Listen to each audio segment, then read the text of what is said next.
Halo guys, assalamualaikum warahmatullahi wabarakatuh. Welcome to my channel Sahabat Beja, belajar hidup dari jalan cerita. Seperti biasa, kita buka teman dulu. Jalan-jalan ke Surabaya. Jangan lupa subscribe aku. Jumpa lagi dengan Ananda Lika. Terima kasih sudah mampir di channel aku. Alexander Graham Bell merupakan seorang ilmuwan, insinyur, dan juga penemuan yang paling populer yang kita kenal yakni telepon. Yaps, telepon yang kita pakai sekarang ini awalnya ya Alexander Graham Bell ini penemunya. Ia meresolusi komunikasi dari surat, kata sandi, hingga pengiriman suara melalui telepon, dan juga memiliki 18 paten penemuannya dalam komunikasi telepon. Menarik bukan? So, tidak usah berlama-lama, happy watching.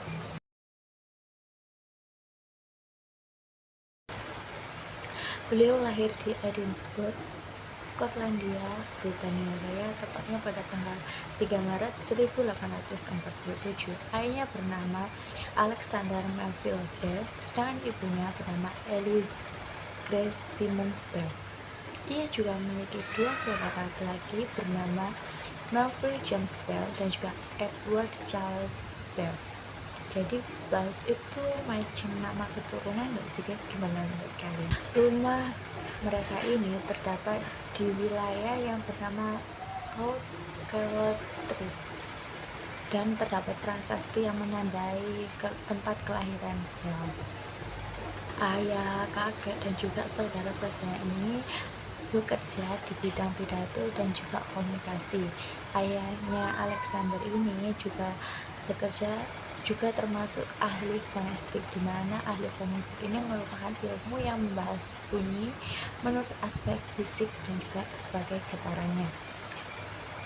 Sedangkan ibunya Alexander Graham Bell merupakan seorang pianis handal, namun sayangnya beliau ini juga memiliki kekurangan yakni tunarungu. Kedua saudaranya sayangnya meninggal dunia karena terkena penyakit tuberkulosis (TBC) ketika Bells atau Alexander Graham Bell ini berusia 20 tahun. Ibu serta istri dari Alexander Graham Bell ini juga tunarungu. Jadi inilah yang menjadi cikal bakal Alexander Graham Bell ini untuk melakukan penemuan telepon tersebut. Hal ini juga menjadi kontribusi besar untuk motivasi Alexander menciptakan penemuannya tersebut. FYI aja nih teman-teman, bahwa Alexander Graham Bell ini sebenarnya bernama Alexander Bell aja, gak ada tuh nama tengahnya. Jadi sejak lahir namanya siapa? Alexander Bell aja. Tetapi ketika beliau ini berusia 10 tahun, ia ingin tuh mengajukan kepada ayahnya untuk pengenlah punya nama tengah seperti dua saudara laki-lakinya tadi. Siapa? Jadi kan ada Melville James Bell dan juga Edward Charles Bell. Nah, dia kok cuma Alexander Bell aja? Dia pengen tuh punya nama, ada nama tengahnya. Gak tahu ya, pemikiran anak kecil kak apa atau autodidak gitu loh, ada aja gitu. Jadinya ya itu nggak langsung disetujui itu oleh ayahnya. Namun ketika Alexander ini berusia 11 tahun, entah kenapa ayahnya ini mengizinkan Alexander Bell untuk memiliki nama tengah, dan nama tengahnya adalah Graham. Kok bisa? Kenapa? Nah, jadi nama Graham ini merupakan nama dari salah satu orang yang sangat berperan lah dalam hidup ayahnya ini, yang berasal dari Kanada, sehingga nama Graham ini diberikan kepada Alexander Bell sebagai nama tengahnya. Jadi namanya sekarang siapa? Alexander Graham Bell. Namun sejak ia kecil, ia tetap tuh dipanggil dengan sebutan Alex. Sejak kecil, Alexander Graham Bell atau Bell ini menempuh pendidikan secara homeschooling. Sejak kecil, beliau ini memiliki keahlian dalam bidang akademik dan juga rasa ingin tahu yang tinggi, dan beliau ini juga kerap kali suka memecahkan permasalahan yang ada di sekitarnya. Hingga pada saat usia 12 tahun, Bell ini menemukan perangkat dayung berputar dan sikat kuku yang bisa memisahkan sekam dan biji gandum untuk meningkatkan proses pertanian. Nah, ketika usia 16 tahun, Bell mulai itu mempelajari mekanisme berbicara. Kemudian ia melanjutkan pendidikannya ke Royal High School dan juga Universitas Edinburgh. Ia juga pernah menempuh pendidikan dan menjadi mahasiswa di Universitas College London. Kemudian pada tahun 1870, Bell dan keluarganya ini pindah ke Kanada. 1871 kemudian ia kembali pindah ke Amerika Serikat atau AS. Bell memutuskan untuk mengajar anak-anak tunarungu yang sering disebut sebagai suara yang terlihat, dengan mengembangkan seperangkat simbol yang mewakili ucapan, suara. Kemudian bersama ini juga ia kemudian membuka sekolah fisiologi vokal dan mekanika bicara di Boston untuk mengajar anak-anak tunarungu. Setelah membantu ayahnya mengembangkan hal tersebut, di usia 26 tahun, Alexander Graham Bell menjadi profesor fisiologi vokal dan evolution di Boston University School of Orator dan menjadi guru juga sebagai guru bagi penderita tunarungu di sana. Saat mengajar tersebutlah Bell kemudian bertemu dengan Mabel Hubbard pada tahun 1877 yang saat itu menjadi muridnya, di mana Mabel Hubbard ini merupakan putri dari Gardiner Greene Hubbard yang juga seorang tunarungu. Bell menyempurnakan telegraf yang ditemukan oleh F.V. Morse pada tahun 1843, yang telegraf itu masih mempunyai kekurangan di mana membutuhkan pengantar pesan manual antara stasiun telegraf si penerima pesan dengan yang mau mengirim pesan.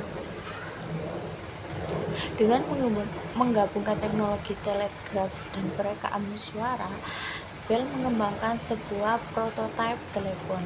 Dalam telepon pertamanya, gelombang suara muncul akibat adanya arus listrik yang berbeda baik dalam intensitas maupun frekuensi.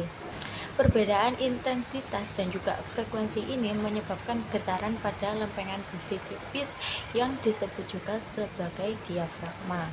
Getaran ini secara magnetis ditransfer ke jaringan kabel lain yang menghubungkan satu diafragma dengan diafragma yang lain yang saling berjauhan.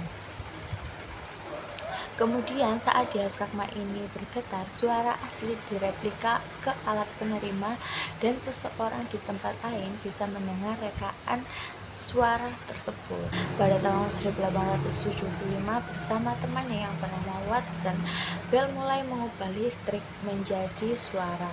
Kemudian pada saat yang bersamaan juga sebenarnya ilmuwan lain seperti Antonio Meucci dan juga Alice Gray itu sedang mengerjakan teknologi yang sama seperti yang dilakukan Alexander Graham Bell.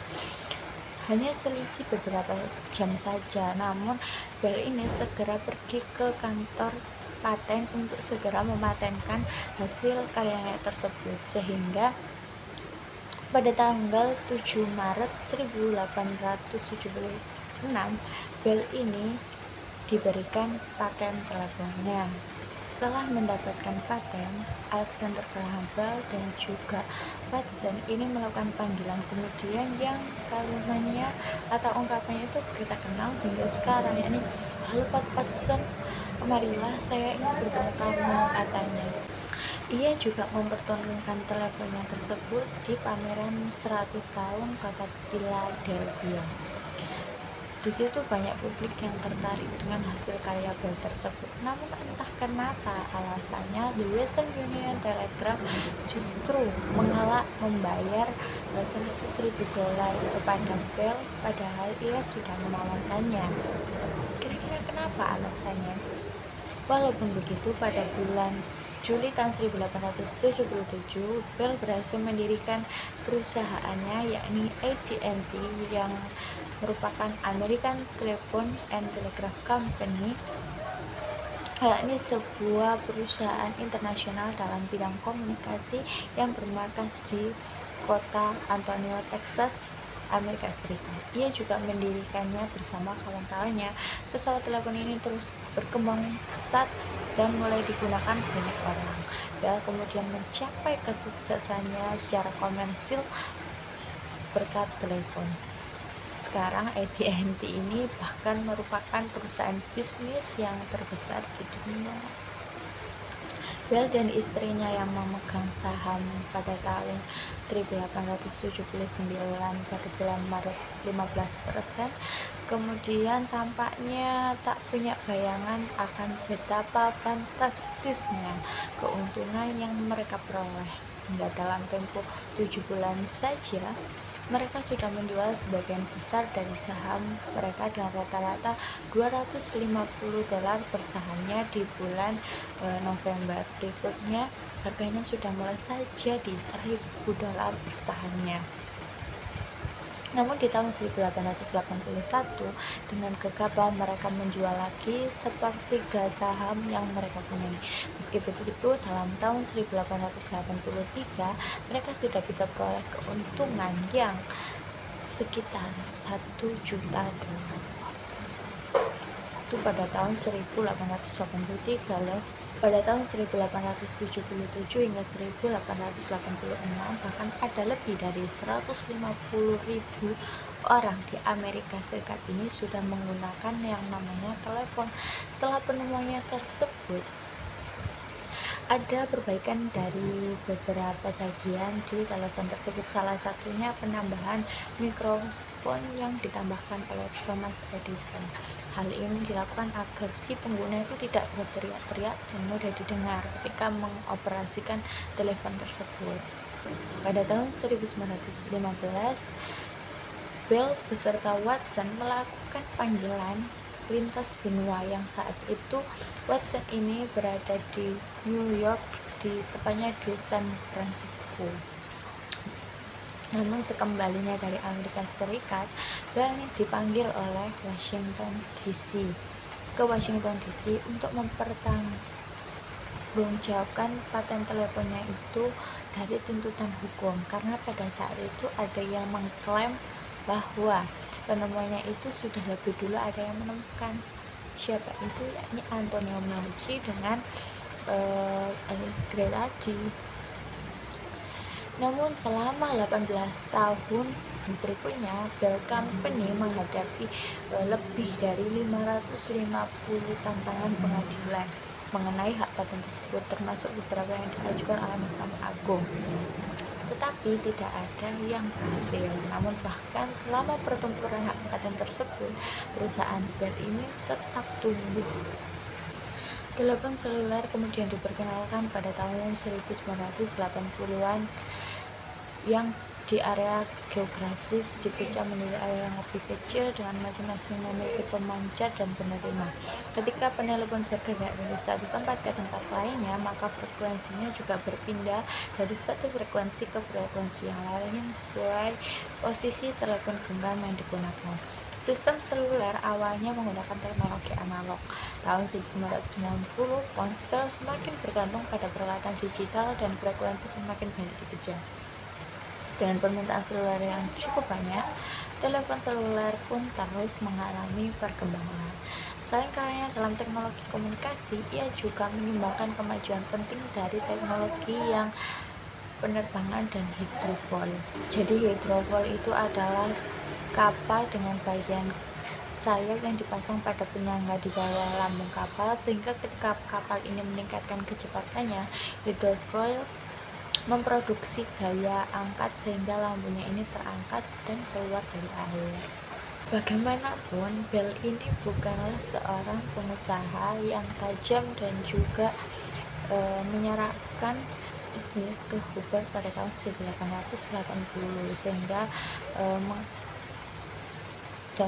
sehingga ia ini lebih mengejar berbagai penemuan dan pengajaran intelektual lainnya. Penemuan Bell lainnya yakni yang pertama mendirikan laboratorium kota. Ia mendirikan lab tersebut tepatnya di Washington DC, sebuah fasilitas eksperimen untuk penemuan ilmiahnya. Kemudian dalam hidupnya Bell menjadi terpesona pada ilmu penerbangan dan mulai mengeksplorasi kemungkinan mesin dan perangkat terbangnya. Ia mulai melakukan penelitian dengan layang-layang tetrahedral pada tahun 1890-an. Yang kedua, membentuk asosiasi eksperimen udara. Pada tahun 1907, Bell mendirikan asosiasi tersebut dengan Glenn Curtis dan beberapa rekan lainnya. Kelompok inilah yang mengembangkan beberapa mesin terbang termasuk Silver Dart. Jadi Silver Dart ini merupakan pesawat bertenaga pertama yang diterbangkan di Kanada. Bell kemudian bekerja pada Hydrofoil dan memecahkan rekor kecepatan dunia untuk kapal jenis ini. Wow. Yang ketiga, menjadi Presiden National Geographic Society. Seakan menjadi orang tak lupa pada asalnya. Sepanjang hidupnya di tengah kesibukannya pun, Bell tetap melanjutkan pekerjaan keluarga yang berkaitan dengan tunarungu. Seperti awal kisahnya ia berasal dari ibu yang tunarungu, kemudian memiliki istri yang tunarungu, juga ia pun pernah menjadi guru bagi penderita tunarungu. Hingga pada tahun 1890 ia mendirikan American Association to Promote Teaching of Speech of the Deaf. 8 tahun kemudian, Bell menjadi presiden sebuah kelompok ilmiah kecil Amerika Serikat yang kurang dikenal, yaitu National Geographic Society, dan membantu membuat jurnal mereka ini menjadi media publikasi yang paling disukai di dunia. Bell juga menjadi bagian dari pendiri majalah tersebut. Oh ya, salah satu fun fact-nya, si penemu telepon ini tidak pernah bertelepon dengan istrinya. Hal itu memang benar adanya, ya, karena istri Bell sendiri merupakan seorang yang tunarungu, jadi tidak bisa mendengarkan, sehingga itu membuat Bell tidak pernah berkomunikasi dengan istrinya melalui telepon. Oke teman-teman, itu tadi sedikit kisah mengenai seorang yang penuh inspirasi, yakni Alexander Graham Bell. Beliau yang menemukan gadget pertama kali hingga kita kenal pakai sekarang ini, dan berkembang tahun demi tahun. Penambahan fitur lainnya, kita bisa belanja, kita bisa menghubungi orang dari jarak jauh, kita bisa bermain dan sebagainya. Kita patut berterima kasih pada sosok Alexander Graham Bell yang sudah memperkenalkan kita pada teknologi yang satu ini. Dan terima kasih yang sudah menonton sampai akhir ini. Mohon maaf bila ada kekurangan. Jangan lupa like, komen, dan subscribe-nya. Wassalamualaikum warahmatullahi wabarakatuh.